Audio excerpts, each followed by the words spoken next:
We are quickly approaching episode 100 of this podcast. That went by quick.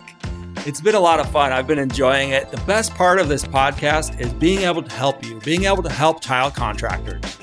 I love it. I love being able to strengthen this industry from the ground up. And I would love to hear from you. I've got a voicemail number you can call in. If you would like to be part of episode 100, call in and leave me a voicemail. Feel free to talk about whatever you want. Talk about your favorite episode, your favorite quote. Ask me a question you would like me to answer on that episode, or just call in to say hi. I would love to hear from as many of you as possible. Sincerely, I really would. 440-299-7601. And I'll throw that phone number up in the show notes. So don't go off the road driving if you're driving. To celebrate this episode, 100th episode, I'm hosting a raffle. All my partners are pitching in, and we're going to have some great prizes that we're going to give away during coverings this year in April 2020. So if you want to get a raffle ticket, head over to tilemoney.com. And if you want to buy a t-shirt, get a raffle ticket, buy a hat, you can do it all there. Check out the link in the show notes. Hello, tile friends. Welcome back to another episode of Tile Money. This is the podcast where we discuss the business of being a tile contractor. My name is Luke Miller, and I have been on a mission with this podcast and everything I'm doing to help tile contractors like yourself. I want to help you grow your business, be profitable, be sustainable. I want you to be proud of your business, and I want it to last for generations. And I want to thank you right now for letting me know that this podcast is helping you do that. And thank you for having conversations in our group and everything. Today's episode is sponsored by Crossville. Crossville is America's leading manufacturer and provider of tile. A lot of their products are made right here on home territory in America. A lot of their products, are leading the way. And what I mean by that is they're making a lot of these gauge porcelain tile panels. They're not only doing that, but they're donating their time and energy with Noah Chitty sitting on the discussion and helping to craft some of this standards and procedures for installing the GPTP. And so if you're looking for a tile manufacturer who you can be comfortable with and who continues to consistently produce high quality, easy to work with tile, I highly suggest that you check out Crossville. If you've never worked with their products, check them out, go on their website, see what they can do for you, and together you can do great things. I guarantee it. All right, so we've got another great episode today. In today's episode, we are going to hear from an author, and I listened to his book on the airplane ride to Las Vegas last month. His name is Alan Langer, and he wrote this book called The 7 Secrets to Selling More by Selling Less. So nobody likes to be sold to, and that's one of the things that we talk about.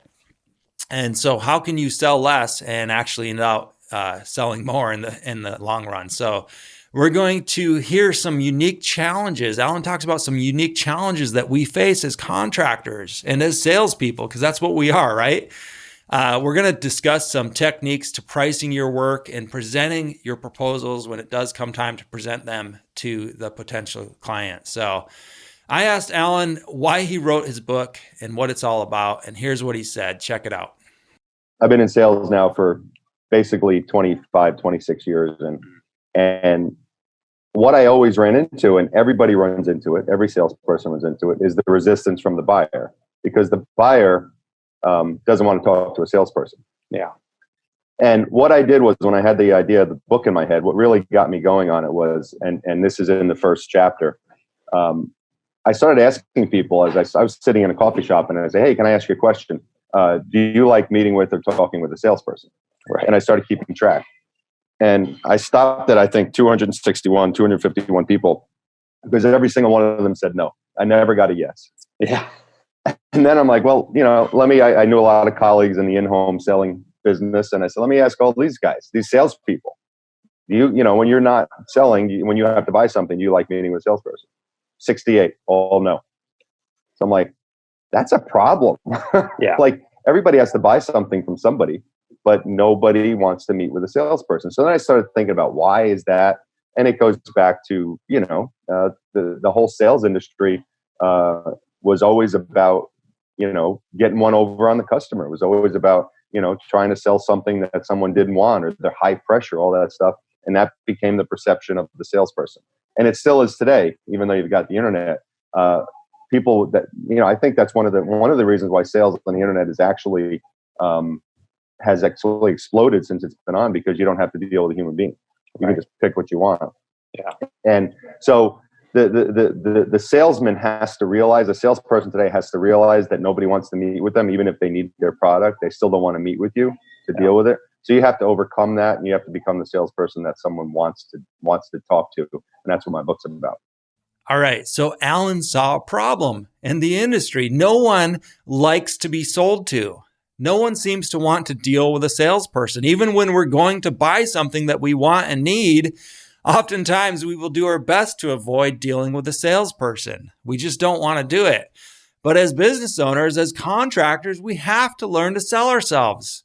There's just no way around it. And that's why Alan wrote his book, because it's not about being a slick salesperson with slick techniques. It's more about helping others get what they want. So I wanted to dive a little deeper, and I asked Alan what unique challenges that we face as tile contractors, as contractors, because that's his background as well, not tile industry specific, but a contractor industry. So when we go to sell our service, what challenges do we have? And here's what he said. This is a timely interview, because yesterday I have a client in central Pennsylvania. He's a roofing contractor. Okay. And he hired me to do help with his marketing and also to clarify his messages. And he's just like, I need more sales. He goes, I'm just, I'm very, very, average in my sales. So, and we talked about this. I said, basically I say, well, what do you do when you go to the house? What do you do with a person? And he just showed basically what he does. And I'm like, you're like every other roofer that person sees. Right. So you have to realize what a customer is expecting when you walk in the house. So I would say for any kind of contractor, tile, roof, windows, they're expecting one of two things. They're expecting the sales guy to come in and do his old dog and pony show salesperson thing, which they don't want to hear. Or they're expecting the guy with his, pants falling down with muddy boots coming in and leaving a business card with a quote on the back of it.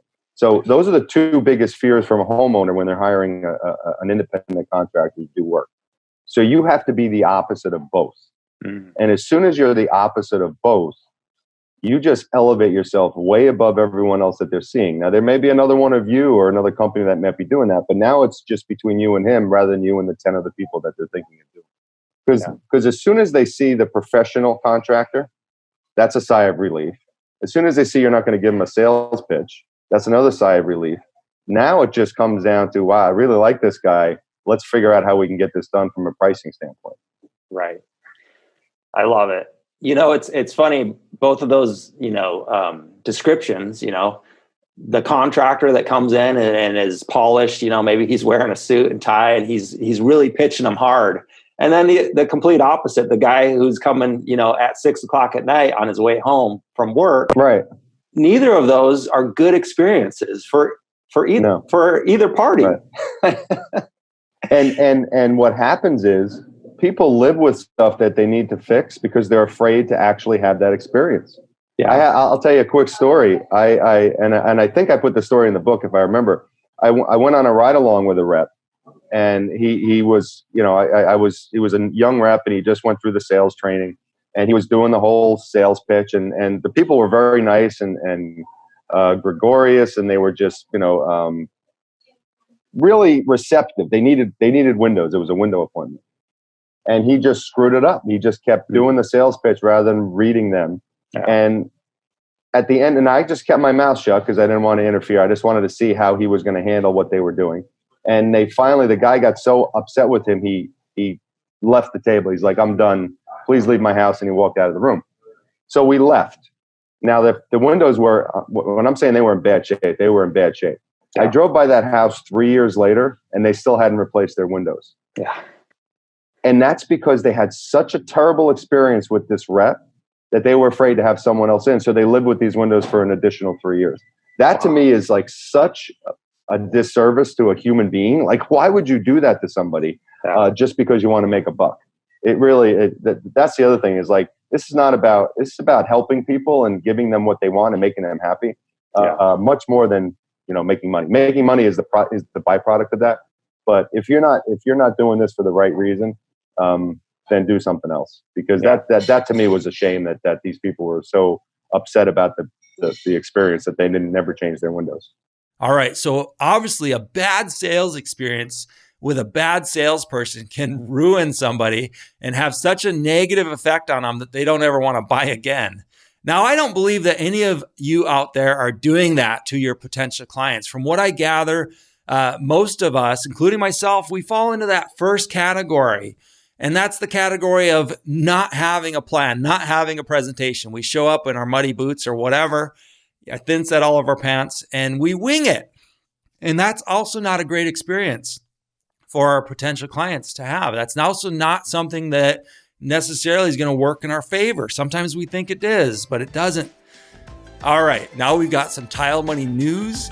And today's Tile Money news is sponsored by the NTCA. I want to tell you about something that I've been working on. I've been working on a business course, and very soon I'm going to release this course, and you can sign up for the beta version at an extreme discount. So go over to tilemoney.com and sign up for that. But this course is going to be a series of videos along with some PDFs and some homework I'm going to give you, and I'm going to walk you through and help you to change your business in a short amount of time. There will be a private group on the back end of that course where you and everybody else that's taking that course will be able to discuss it with myself, and we'll be able to together change your business. You're going to be having deeper discussions with growth mindset business owners. So and by the way, if you're not on Facebook, you don't want to get on Facebook, we're going to have a group for you as well, that all you need is your phone and the internet. So this is going to be something that will dive deeper, I feel like, than I've been able to do even on this podcast, even in the group. So if you're interested in that, sign up for the waiting list, because as soon as that releases here very shortly, I'm gonna have a massive discount for 1 week only after the launch for all of you early adapters. And I truly am looking forward to helping you out on a deeper level. I want to see your businesses thrive. I love what we have been doing with this podcast, and I love the discussions we're having inside our Facebook group, but it's a large group. Oftentimes people want to dive deeper and feel a little bit more personal with only a few hundred. So that's what I'm looking to create. And if you're looking for something like that, this is for you. All right, back to this interview with Alan. I asked Alan next if he had any tips for pricing our work and presenting it to the potential client, right? So check out what he said. I know you're going to like this. This is something that, especially in the home improvement world, that nobody really does. And it's such a powerful thing, pricing, because, I'm just assuming, let's say you go into a house, you measure what they want to do, they pick their tile, and you write down, okay, labor, materials, this is the price. Boom. So at that point, their only choice is to hire you or not based on the price. You don't want a customer to have that small amount of choices, because now if you presented something that the other guy presented and he's $300 less and everything is the same, he's obviously going to get the job. So now they're basing their decision on the price. So obviously you have to build the value behind your price, and that's by becoming not being the salesperson, not being the pickup truck guy that's doing it. So you're going to build the value behind the price, but you want to give people a choice of what they're looking at. So for example, I did this with the roofing guy yesterday. Let's say you measured a bathroom for tile, and the bathroom came out to $5,000. But if there's a less expensive tile that they could choose, I don't know nothing about the tile world as far as pricing, but I'm assuming there's different levels of pricing of tile, right? Yeah. There's options, it even goes as far as what's less labor, so there are options. And then so you need to the actual tile. Yeah. Perfect. So what you want to do is you want to give the customer, you want to give the homeowner some choices in case the price is not as comfortable. You want to give them a lesser choice, but it's got to be a choice that they understand is less. Like it's it's, bigger tile, so it's less labor, or it's just basic tile. And then you kind of do the one that they design, that the one they really want. That's the price. And then you come up with something that, if you want to do this, I can add a little trim here, whatever that, and that's going to be this price. Nice. They have to have 3 prices. Okay. You kind of want to gear them toward the middle price, but sometimes if you feel that the higher price is actually in their best interest, like if they're trying to save $500 and not be 1,000% happy with it, you try to get that price as the one that they pick. But the concept is, now they have 3 prices in front of them. No one else has done this. Trust me, no other tile contractor is giving them 3 prices. All the prices should end at 9. $1,099, $2,099. They should end at 9. And now, instead of choosing whether or not to hire you, they're choosing what package to buy from you. Right. So it's a different psychological approach, because everything, all that value that you built is taking them to that point. And now they're feeling good because, all right, you know what? This is the one I really want. It's $2,099. This is the cheaper option. It's $500 less. But wow, this one with the nice trim is only $400 more. Now they'll talk to each other, the husband and the wife, say, what should we do? Rather than, all right, let me get back to you. I'm going to think about this. Right now they're thinking about what they want. And then they're going to come up with that choice and say, you know what, let's go with option number 2. I really like that. Yeah. So that's what I mean about, you should end all your prices in a 9, because the 9 psychologically, and actually they don't know why this is yet, but the number 9 feels more comfortable in a human brain than a 0. Wow. So obviously if you have $5,000 and then the price below it is $4,999, even though it's $1, that price looks so much better. Yeah. So price everything that ends in a 9. Go ahead. No, that makes a lot of sense. I mean, just when you said it, it sounds better to me, Yeah, it even sounds better. Right. Exactly. So the 9 is important, but the choices, the 3 choices are so key, because, again, you go from, should I hire this guy, to what should I buy from this guy? Right. That's a huge difference. Yeah. And that's a great, mindset shift that you can actually get them to start thinking that way right away when they look at the price. Oh, I have to choose, now I have to choose which option. Instead of, wow, I have some options. This is nice. I have some options. Yeah, this feels good. I feel like he's working with me here, Exactly. And then you may get into, if you're all independent guys, I'm sure you can negotiate. So they may say, can you do the higher option for $200 less or something? And then that'd be up to you. But once they start to negotiate, unless you really screw it up from there, you got to sell. Yeah, you could probably walk away with a deposit check. Yeah, exactly. Right. Yeah. That's some great helpful information. Thanks, for sharing that. I really do encourage my listeners to take that advice and put it into action right away. I mean, why wouldn't you? Right. And here's the other thing is, and I was, again, going back to the roofing guy, because this was yesterday, but they were just writing their proposal on a what do you call it? The carbon copy contract. That's what they were doing. I'm like, this is what everybody else does. This doesn't separate you. I said, just get a Word document, put it on an iPad. Yeah. And then present that. Buy a little $70 portable printer. Yeah. Bring it in the house. No one else is doing that. Yeah. Type your 3 different options on the Word document, print it, leave them in the sheet of paper, and now they have something to choose from. And it's important when you present the pricing to present it with a piece of paper so they can actually hold it and look at it. You can do it on the iPad, but I prefer to have it on a piece of paper. It just feels more real to me.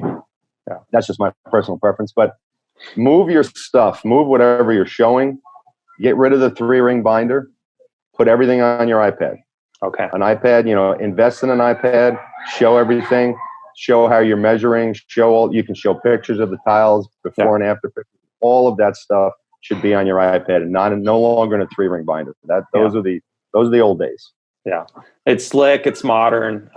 Again, you have multiple options. You can show pictures. If you had internet, you can, answer a question about a trim style or, you can do all kinds of stuff. with an iPad. Yeah. So that's a great idea. And do you recommend people give prices like right in person rather than going home and emailing it off? I always go off of the premise that it's a one-call close. Okay. For me. Yeah. All right. I love this tip. So present your potential clients with 3 different pricing options. I really agree with this. And this is something I'm really going to be stressing from now on out. Give them options, because when you give them options, it's a mindset shift that they're going to have, that all of a sudden they're not going to be thinking about the other contractors, because they're thinking about which option they want to buy from you, the professional that gave them options. Alan also mentioned something in there, maybe you caught it, the one call close he recommended. I think that this would be a great goal to have. Instead of, emailing back and forth and waiting, playing the waiting game, try your best to close something one time. This should be very doable if you are focused on the remodel world work, and which is the type of work that I really recommend for the highest profit percentage. If you're focused on builder work, it's a whole nother game.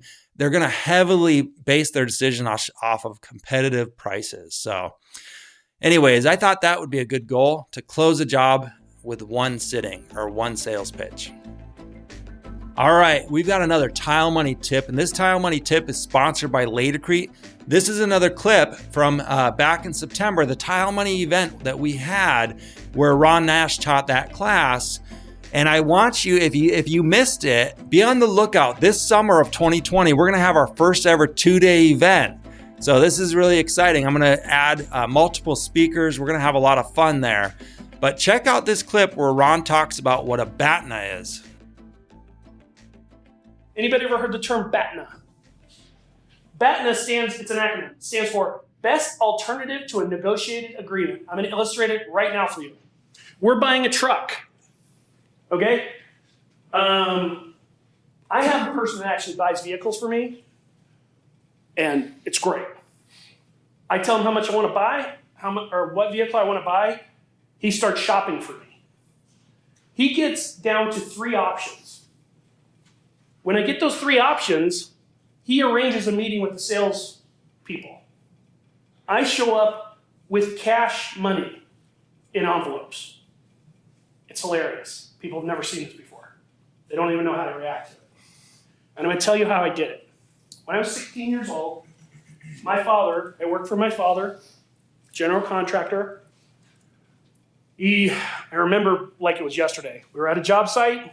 He pulls up. He says, "Hey, get in the truck. You're going to go buy a truck." I'm like, "Oh, cool. All right, awesome." On the way there, he says, "Okay, I'm going to front you a loan." My dad's an asshole. You guys are going to love this. You're going to love this scheme. He says, interest rates are 8% right now. And the way I look at it is you don't have any credit. So I'm going to charge you 10% interest rate. And your mom's going to take it out of your paycheck. How's that sound? I'm like, truck today? Done.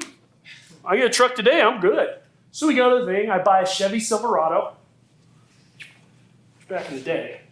See, this thing was the best thing I ever saw in my life back in the day, because that was a cool truck back then. Now I don't know. But anyway, it was a Chevy Silverado. It was actually a piece of crap, total lemon. But beside the point. So he plunks down cash, and this is the first time I ever saw anybody do this. He said, "Look, my son wants that truck. I got money in my pocket right now. I'll literally hand you the money. You want $10,000 for that truck. I got $8,000 in my pocket. I can give you the cash right now, and we'll get in that truck and drive off. Or we'll go to the lot next door, and they will definitely take my money." Guess what happened? Guy went around. I remember a pegboard. He pulled the keys out the pegboard, threw them to my dad. We were done. Right? Couple bits of power there. Cash in hand is king. It is back then. And guess what? It is today too. It's still powerful. But secondly, he had a BATNA. He knew these people. He had bought trucks from both of them for the business. The salesman who sold me that truck knew that my dad was not full of crap. He was going to go right across the street and he would buy that truck. It wasn't a bluff. He knew it. That's called a BATNA, best alternative to a negotiated agreement. That means that if things break down in this negotiation, I have options.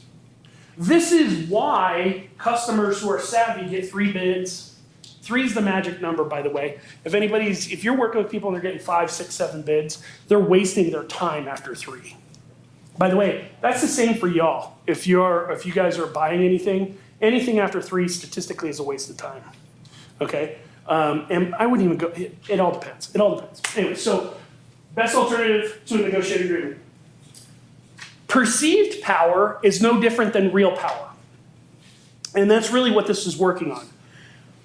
Through history and the time that these people spent with my father negotiating trucks for the company, they knew he wasn't bluffing and they knew it was a serious thing, right? So they perceived his power as real power because it was, he does things.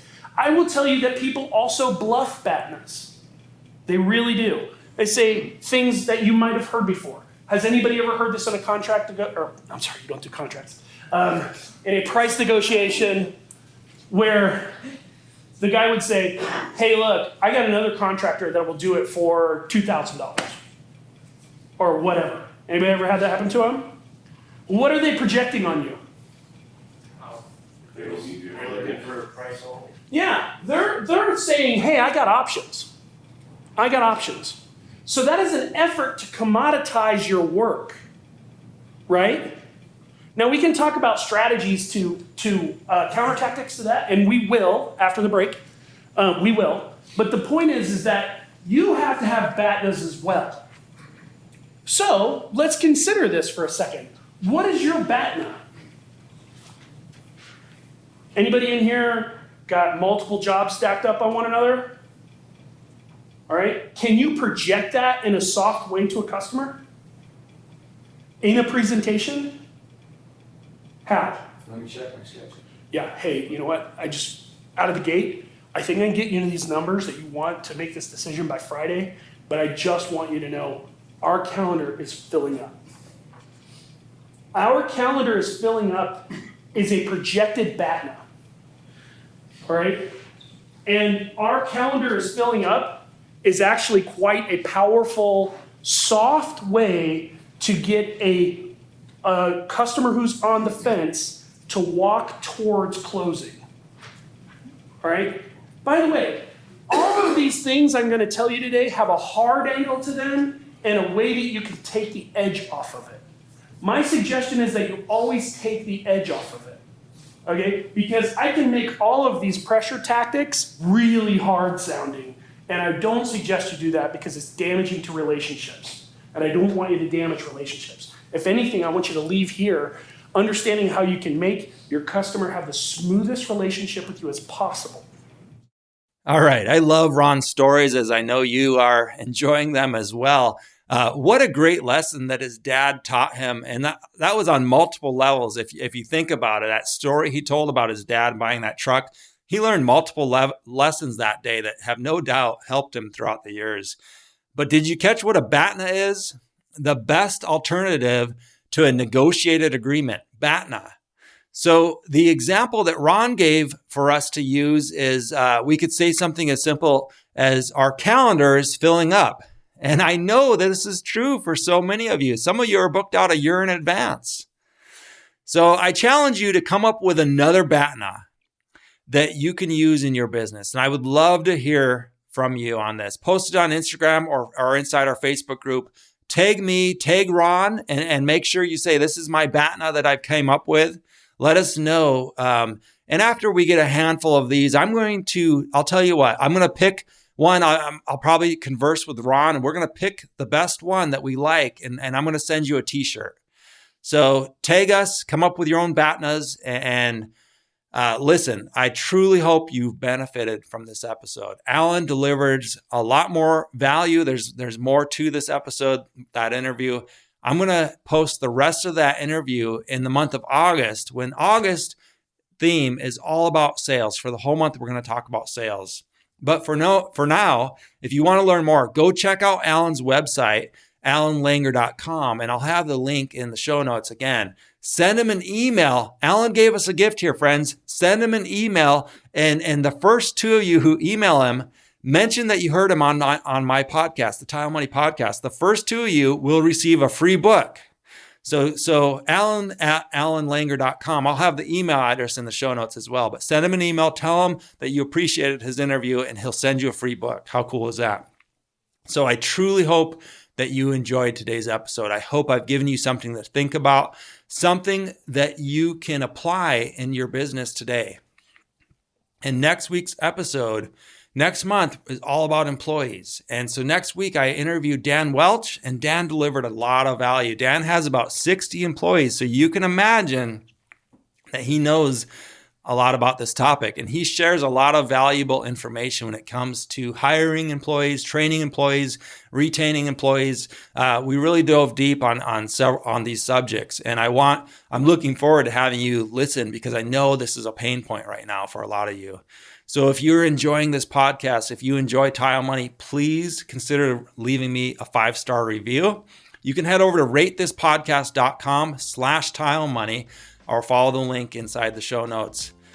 All right, Tile friends, I urge you, stay profitable out there.